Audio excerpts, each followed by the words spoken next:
So much space. All right, so now we're moving on to item C. Yeah, C. Okay. Item C is for a public hearing for file number 22-115 marijuana and psilocybin code updates. This is a legislative hearing in which we will be making a recommendation to the city council. And could I please get the hearing process? Thank you, Chair King. The North Plains Planning Commission will conduct a legislative public hearing regarding file 22-115, Development Code Update, Marijuana and Psilocybin Uses. The order of business will be as follows. The Commission Chair will open the public hearing and request a staff report. The commissioners may ask questions at any time during the public hearing. Any written correspondence submitted on behalf of this item will be orally presented, including the individual's name and address. The public will be invited to provide oral and written testimony on the proposed marijuana and psilocybin code updates. Additional staff comments will then be presented. The commission chair will call for commission comments and discussion. The commission chair will close the public hearing or continue the hearing to a specific time and date. All persons testifying shall be deemed parties to the proceeding and must provide their full name and mailing address, or if preferred, their email address. Parties will be notified of the decision, continuances, appeals, or other procedural actions required by the code and state law. The city municipal code, zoning, and development standards specify applicable criteria to be relied upon in making a decision. Those criteria and findings of fact are in the city staff report. Public testimony should be limited to those criteria and findings of fact, or to any other city or state land use standards that the person testifying believes applies to the proposed marijuana and psilocybin code updates. Failure to raise an issue in person or in writing with sufficient detail to afford the hearing body and parties to the hearing an opportunity to respond to that issue precludes appeal to the Oregon Land Use Board of Appeals. Thank you. Question for staff. Yes. Since the item number D, public hearing, is also legislative, do we need to read that again, or will that be sufficient for both? No. Your city attorney would say you said need to read it again. Okay. All right. Just trying to say. I'm just keep them boring. Yeah. You got her hydrated. Yeah. Yeah. I'm good. I'm good. Nice All try. Thanks for taking.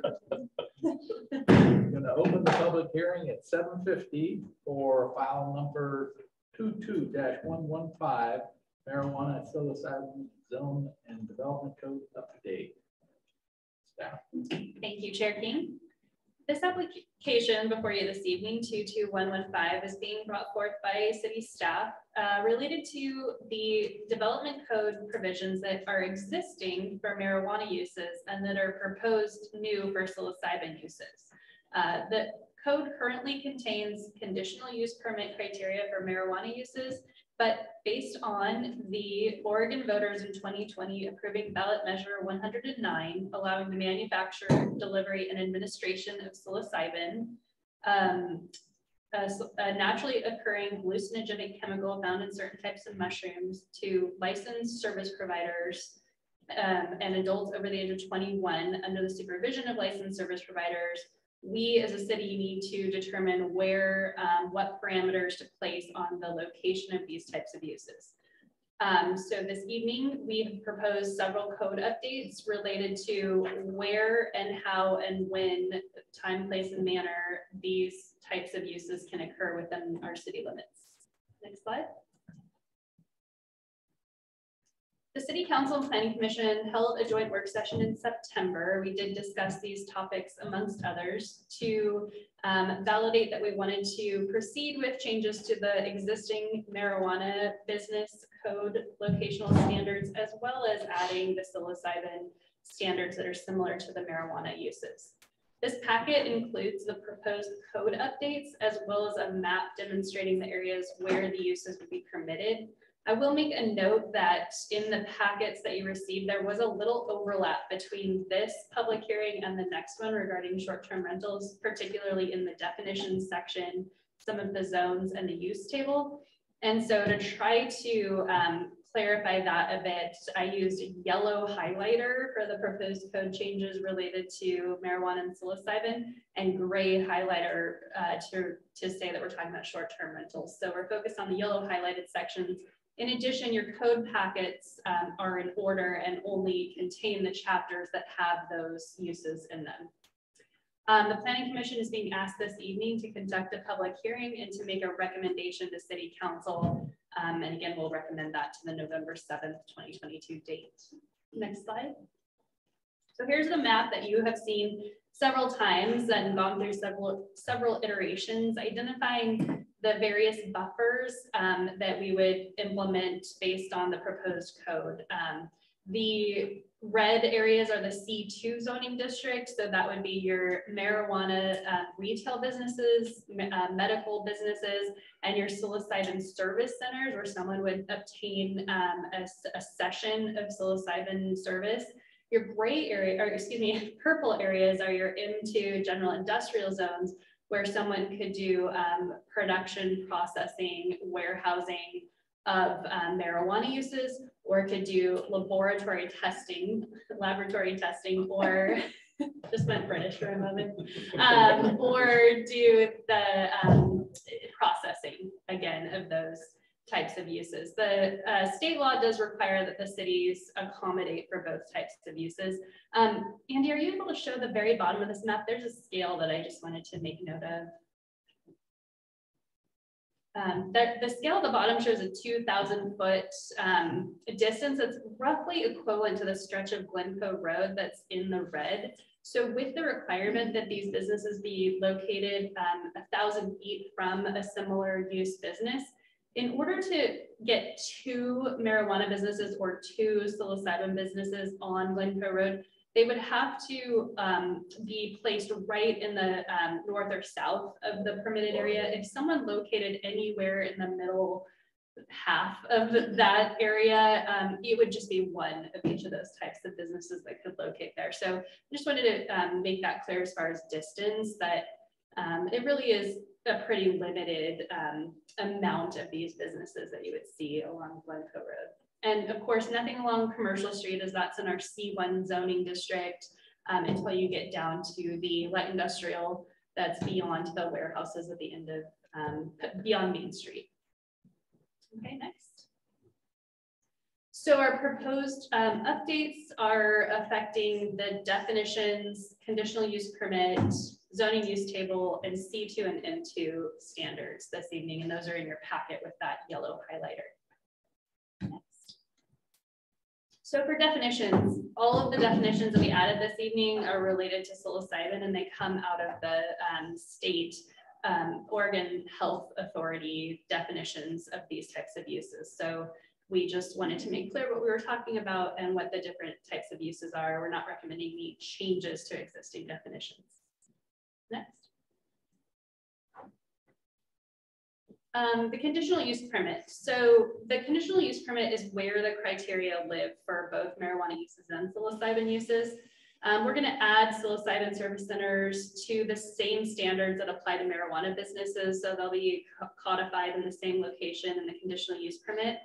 We're going to keep the 1,000 foot buffer from all schools, keep the 500 foot buffer from public parks, with the change there that right now we say 1,000 feet from Jessie Mays, but we decided to have that be applicable to the parks buffer. So that's now going to just have the 500 foot buffer.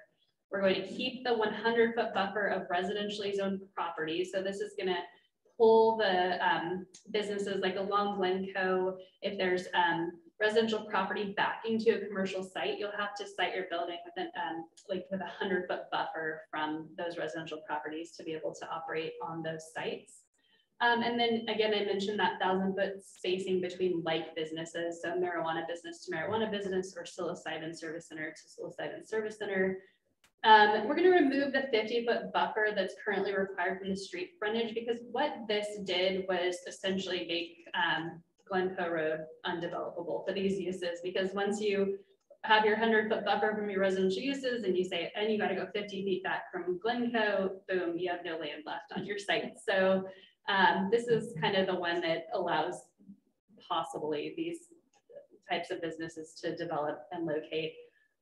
There are still zone-based setbacks in the C2 zone, so these businesses will be applied to the C2 zoning setbacks. New to the code will be psilocybin service center hours of 7 a.m. to 7 p.m. We'll maintain the marijuana business hours that are currently in the code, and that's 10 to 8 Sunday through Thursday and 10 to 10 Friday and Saturday. Next. So here's the one piece of code that I mentioned at our meeting, our little work session prior to this hearing, and that is that the code currently requires you to be 1,000 feet from any other marijuana facility, but that doesn't address the psilocybin service center and spacing between psilocybin service centers. So I have revised the code that I'd like to send forward to City Council, and the code in the left in the black is what I'd like that number 1 to be revised to. So it'll actually be 3 parts that will say no structure within 1,000 feet of the school, no marijuana facility within 1,000 feet of a marijuana facility, and no psilocybin facility within 1,000 feet of another psilocybin facility. Next. So zoning use table, really simple. We're just going to clarify the marijuana uses and add the psilocybin uses. But there's no between marijuana and psilocybin. There's nothing proposed That's at this time. Correct. Thank you. Next. The C2 zone, it's just a clarification of the language. Currently, you are permitted to apply for a conditional use permit for a marijuana use in the C2 zone. We just made some clarifications to that language, and then we added psilocybin uses as a conditional use in the C2 zone. Next. We did the same thing in the M2 general industrial zone. Next. We did receive some public testimony. I see that the person who submitted this testimony is also on the call. But this public testimony is related to being a homeowner and not wanting marijuana and psilocybin facilities to move into North Plains. And that's the first comment up there. And I apologize, I don't believe I put this public testimony into the next public hearing, so we may need to circle back to the short-term rental portion. I'm just realizing that. But this person submitted testimony opposed to having provisions in the code for marijuana and psilocybin businesses. And we can hear more during the public testimony period if this person would like to testify verbally. Next. So that is the proposal for updating the code language for marijuana and psilocybin uses. We did not need to amend any sections of the actual comprehensive plan. This would just stick in the zoning code, which is, part of the comprehensive plan, but nothing to the comprehensive plan language. We would like the Planning Commission to recommend approval of this with the revised code language. We'll add in that language that was on the left side regarding distancing between like businesses, and recommend approval of this zoning and development code text amendment to the City Council for a public hearing at their meeting on November 7th. Any questions of the staff report? Or the applicant? Hearing none. Is there anyone in the audience who record shows there's no one here, but on a Zoom that would like to testify?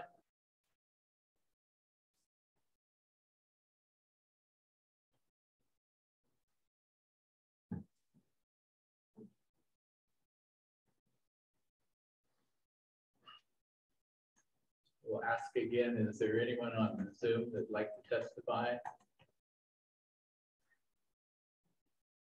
Seeing no response. There any other comments before I close the public hearing? Hearing none, seeing none.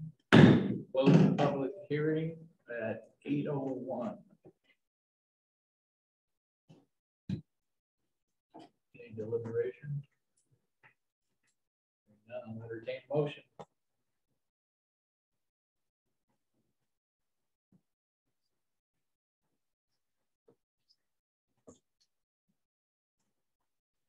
I move to recommend to City Council file number 22-115 marijuana and psilocybin code updates with the revised language delivered this evening To date certain. to November 7th. November 7th, 2015. A second. It's been moved by Commissioner Levante, second by Commissioner Dunkamp for approval of recommendation of approval to City Council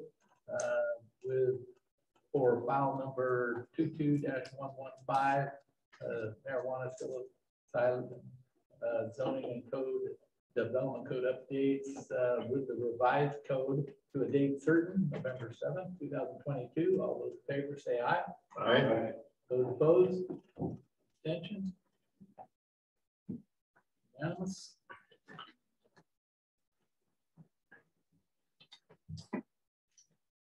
That brings us to public hearing 7D, file number 22-116, short-term rental code update. But could I please get the public hearing process? The North Plains Planning Commission will conduct a legislative public hearing regarding file 22-116 Development Code Update Short-Term Rentals.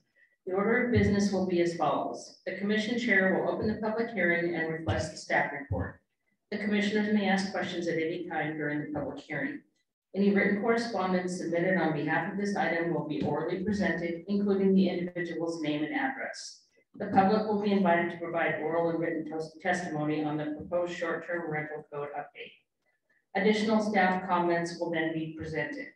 The commission chair will call for commission comments and discussion. The commission chair will close the public hearing or continue the hearing to a specific time and date. All persons testifying shall be deemed parties to the proceedings and must provide their name and full correct mailing address, or if preferred, their email address. Parties will be notified of the decision, continuances, appeals, or other procedural actions required by the code and state law. The city municipal code, zoning, and development standards specify applicable criteria to be relied upon in making a decision. Those criteria and findings of fact are in the city staff report. Public testimony should be limited to those criteria and findings of fact, or to other city or state land use standards that the person testifying believes applies to the proposed short-term rental code update. Failure to raise an issue in person or in writing with sufficient detail to afford the hearing body and the parties to the hearing an opportunity to respond to that issue precludes appeal to the Oregon Land Use Board of Appeals. Thank you. Just a reminder, this is also a legislative. We will be making recommendations to City Council to a date certain, November 7th. Going to open the public hearing at 8:05. Please get the staff report and the applicant. Thank you, Chair King. We'll pull up it might look familiar now that you've seen it 4 times in my stock presentation, but you know, being efficient, it's saving a little time on the design there. Our final public hearing for this evening regards City File 22-116, North Plains Zoning and Development Code update for short-term rentals. The application before you this evening, next slide. Let's see. So same as the marijuana and psilocybin uses, this topic was also discussed at the work session in September between City Council and Planning Commission. We were able to discuss the code language and discuss the intent to proceed with these public hearings. The packet includes the proposed code updates. There's no map related to this. It affects all R zones as well as the NC zone. The Planning Commission is being asked to conduct this public hearing and make a recommendation to City Council. Next slide. The proposed updates to the code sections, definitions, design review, no conditional use this time because we decided that these would be type 2 design review applications, staff level review, update to the zoning use table, the R7.5, R5, and R2.5, C2 and NC. And I'll just make note again that the code updates for short-term rentals are highlighted in gray in the packet so that where there's overlapping code sections, yellow represents marijuana psilocybin and gray represents short-term rentals. So for the definitions, we removed bed and breakfast inn. This was because once you add short-term rentals for your R zones and your in-C zone, and you permit hotels and motels in your commercial zones, you then don't need bed and breakfast inn because it falls into those categories. Next. For design review, we added brand new short-term rental standards and removed the bed and breakfast inn standards, just basically replacing that code section. Next slide. The key short-term rental standards, there are 21, I believe, but the key points are that a type 2 design review be required. You could have 1 guest room for every 400 square feet of gross finished floor living area in your home.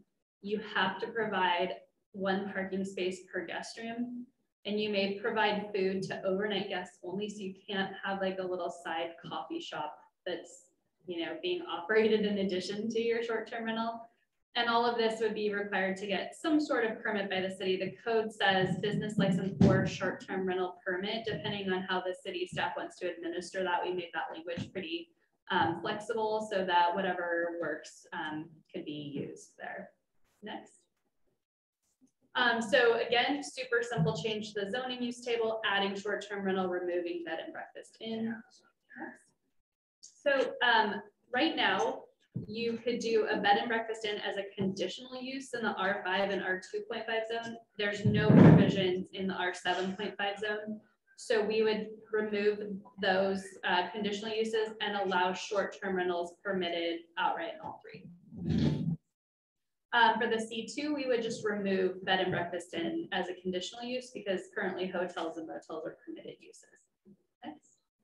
And then for neighborhood community zone, we don't currently say anything about these types of uses, so we would just add them as permitted uses. Next. So that is it for short-term rentals. The Planning Commission is considering this recommendation to the City Council. It's a zoning and development code text amendment. There's no changes that I'm aware of that I would recommend to make to the language that's before you this evening. We recommend recommendation of approval of file number 22-116 to head to the City Council on November 7th. Oh, thank you. There's public testimony that was submitted. Thank you, Chair King. I pulled up a copy of it so that I would be able to read it. The same person who testified on the previous, Emil Chu, says, I am against file 116 for the following reasons. It harms and destroys small business, bed and breakfast inn, and consumers lose the opportunity to enjoy this type of service. Short-term renters are difficult to track their criminal background. It opens the floodgate of high crime rate, drug, and human trafficking. That So is just the staff comment. I mean, just in response to that, we still allow it, so it's not that it's destroying. right. Just So changing them. right, exactly. So a bed and breakfast inn would fall under either a short-term rental in an R zone or a hotel or motel. There's no provisions in the hotel motel standards that require it to be like a Best Western. Like it could be a bed and breakfast hotel motel. It could fall into that category for sure. Any questions of the staff report? Hearing none. Is there anyone wishing to testify?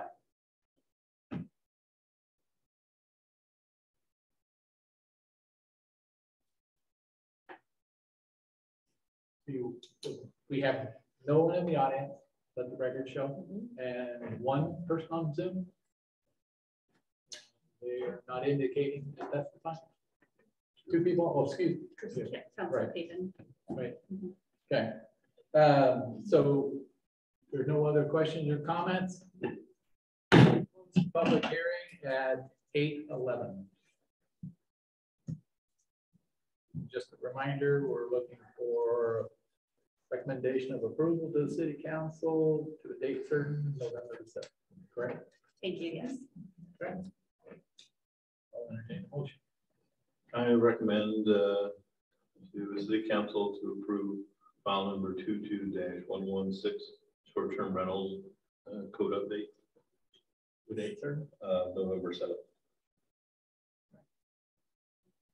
Second. Okay, it's been moved by Commissioner Nunnicamp, second by Commissioner Van Dalen for recommendation of approval to City Council to a date certain, November 7th, 2022, on file number 22-116, short-term rental zoning and development code update. All those in favor say aye. Aye. Those opposed, abstentions? It is unanimous. Thank you. Moving on to new business. Planning Commission have any new business from either of our planners? Well, we have two. None from your consulting planner. And anything from staff on new business? Or the commissioners? Hearing none. Okay, item number 9 is unfinished business. Have we finished all our business? Or do we have unfinished That's business? a lot of business. Hearing none, we'll move on to item number 10 is land use application and 3J monthly report. Either in your file, it's like in our homes is doing a lot of applications. Agreed. I had some questions on the 3J consulting staff report. Okay, I'll see what I can do. I've got Brian on text. Just a question of concern on page 2 about number 5, the public, purple public, I guess it used to be public, but purple Pacific public Purple. Pacific Public Park, purple park. Excuse me. Say that fast. Okay. It says that they're removing the equipment and backfilling. I think it's supposed to say bark chip material instead Okay, of but that. they're backfilling with soil. I backfill don't with care soil. what they're filling with. Okay. It's in the floodplain and it's, so they're filling in a floodplain. Did they get a permit?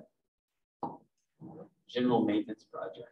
CWS is aware. Okay, that's all I was concerned about. It's been seeded also, right? Okay. Just a question on number 12 at the bottom of the page, on page 2, commercial street sidewalk. Mhm. Where is this located? I don't have that in front of me, but I am can you read the full thing for me? It just says 3J and the city prepared and applied for a small City's allotment city grant. allotment grant for the commercial street sidewalk project.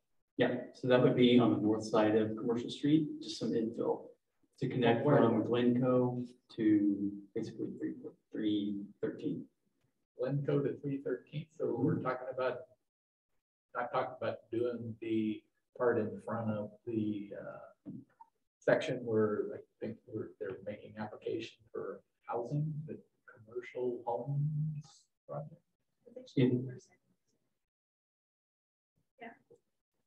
If an applicant comes in, they'll be required to put in the sidewalks. Right. So we're trying to stretch the city's dollars. Right. By using a grant fund to That's fill in the what- portions where an applicant can be doing You it. know, I was concerned about. Yeah. Okay, the page 3.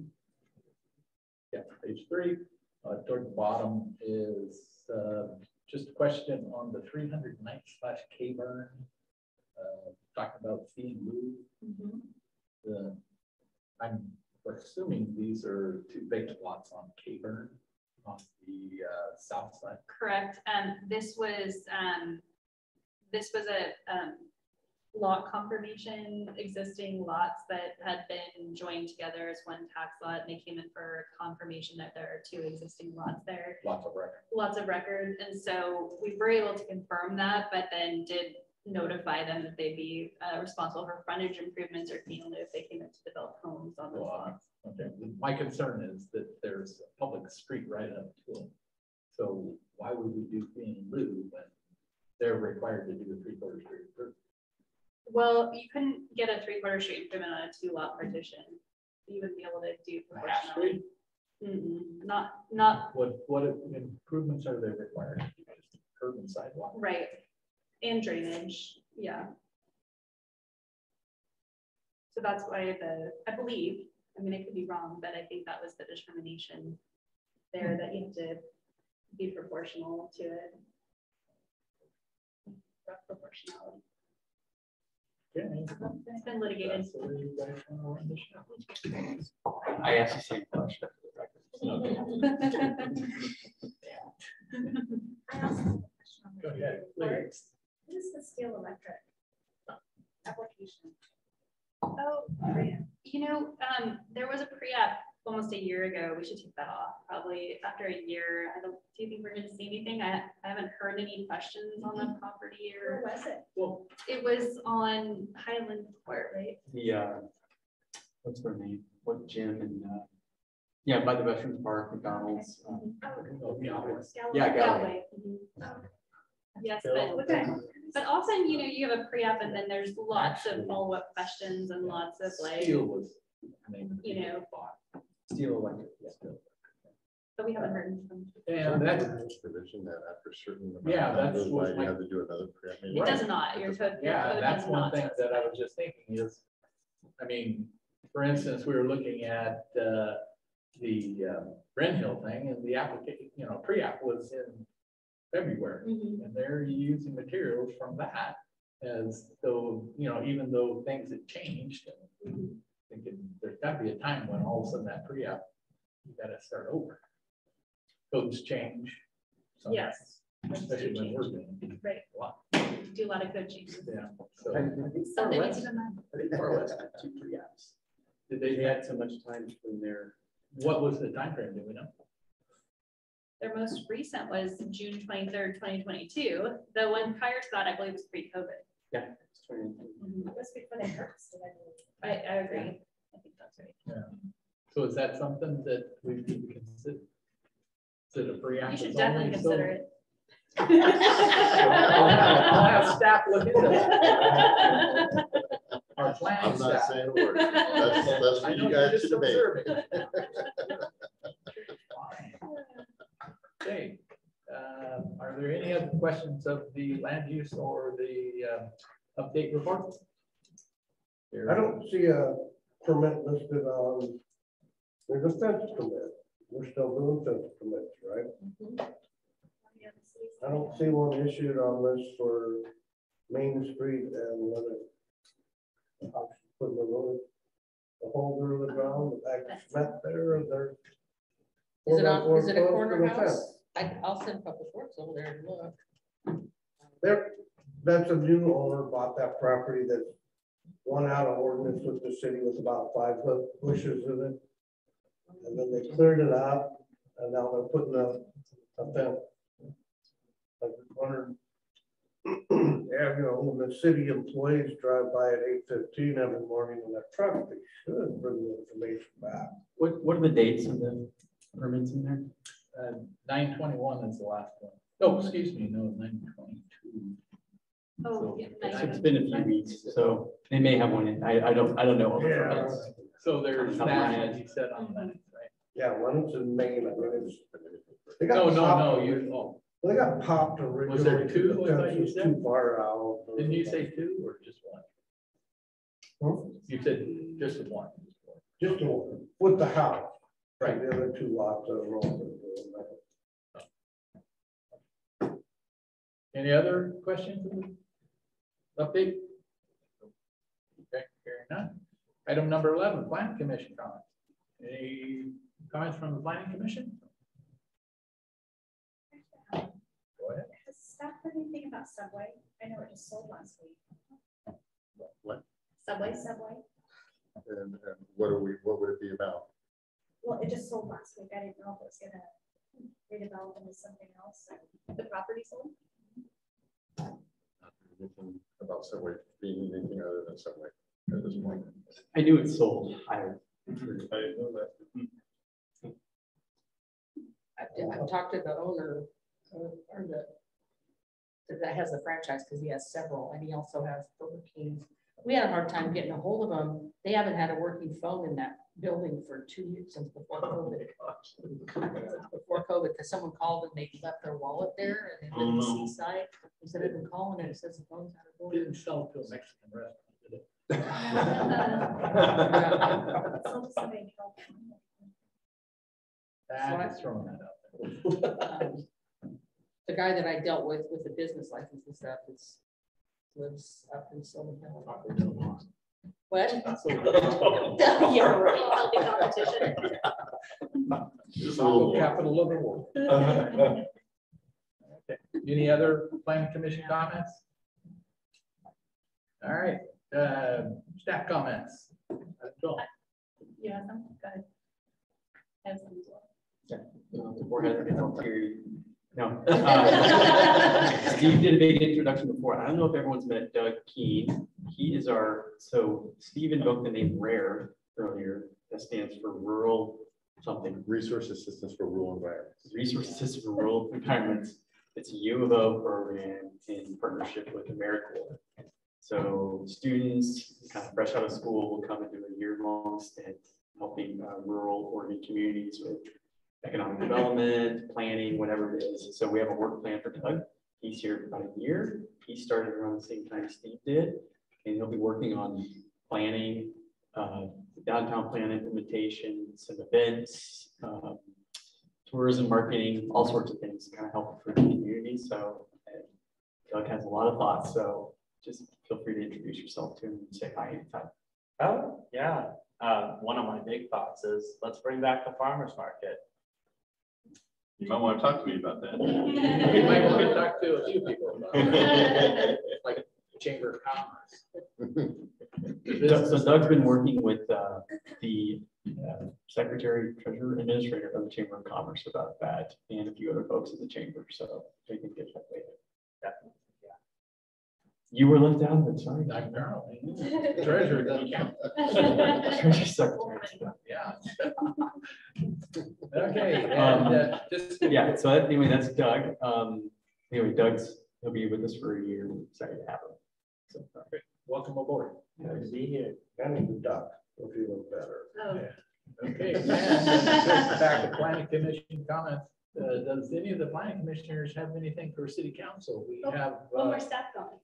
ex, Oh, you're going back. yeah, Okay. ex officio Councilor Pippen online.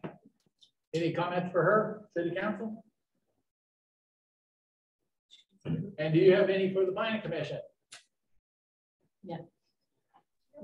I do not. Just good job for that long meeting. So thank you. Well, thanks for being here.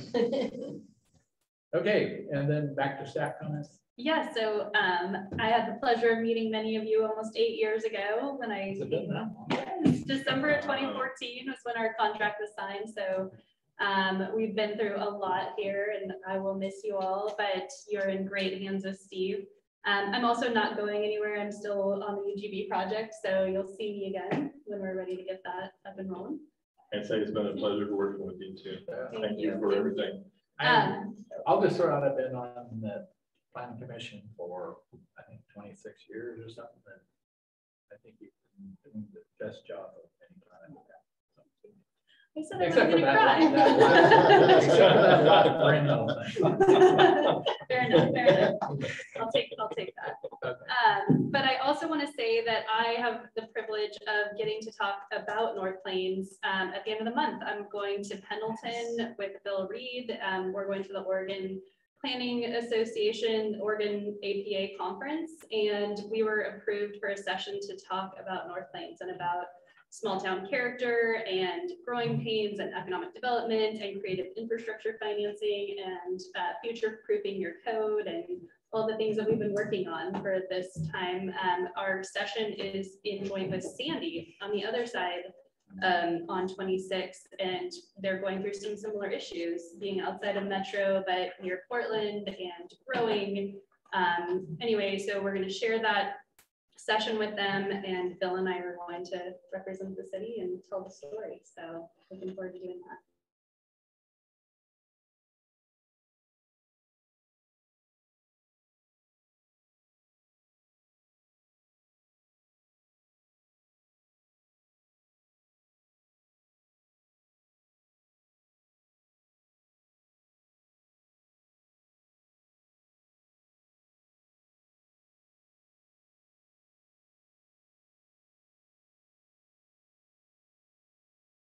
Because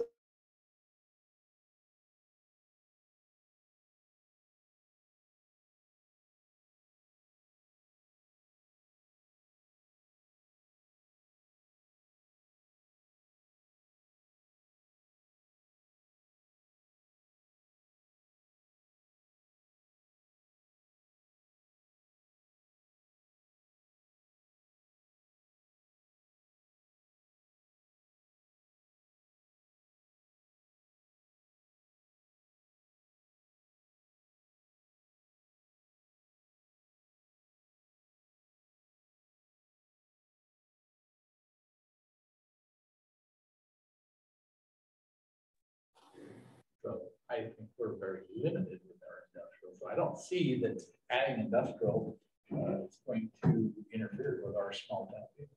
Well, could I add that also industry flanks, like the core of our downtown and one of our most influential businesses is industrial, Oregon Canadian Forest Products. Just might want to add that. No, I totally understand that, and I completely understand the tax base working in the assessor's office. I completely understand all that. I'm just talking about the discussions tonight with the 2 500-acre lots for or industrial. That's huge. That will absolutely change We don't have the that. look and feel. Well, that's what they're We're talking looking to about grow for the into that. semiconductor business. Not here. Not Well, here. we We lost- won't even get But into talking that. about We here. lost $20 billion to Ohio because we don't have. them. Yeah, but they weren't talking about 2 500-acre parcels here. We have nothing that big. It's tricky. Before we head out, I forgot, should have mentioned this staff thing. We did We're get, still on step one. we did get a grant from DLCD. They were nice, but DLCD and ODOT, we got $210,000 of planning grant for next year to do our UGB concept planning. So all of this ambitious work we had ahead of this, Nice. we got some resources to help with that. So we just got that last week. Exactly That was what you were huge. talking about, concept planning for the UGB there. That's valid funding. So any other staff comments? I'll just make a quick comment. I've been doing this planning stuff for a long time now, and I just want to say that having the opportunity to have Heather and Bill go out to that Oregon APA and present is a really big deal for us. That doesn't happen very often for small communities. So when I saw that was happening, I was pretty excited, and I saw the presentation. I think that it's going to be fantastic. So congratulations on that. And I've also worked with a lot of planners over the year, and Heather's by far one of the best I've ever worked with. So Wow. I feel really lucky to be following her because she's going to help me out quite a bit. But also I have my work cut out maybe for me because she set the bar pretty high. So thank you for all that you've done, and I look forward to trying to carry that torch forward. Is there any official baton to that? There you go. If there's no other staff comments or any other commission business, our next regular meeting will be November 9th, here, unless otherwise. We will adjourn at 8:30.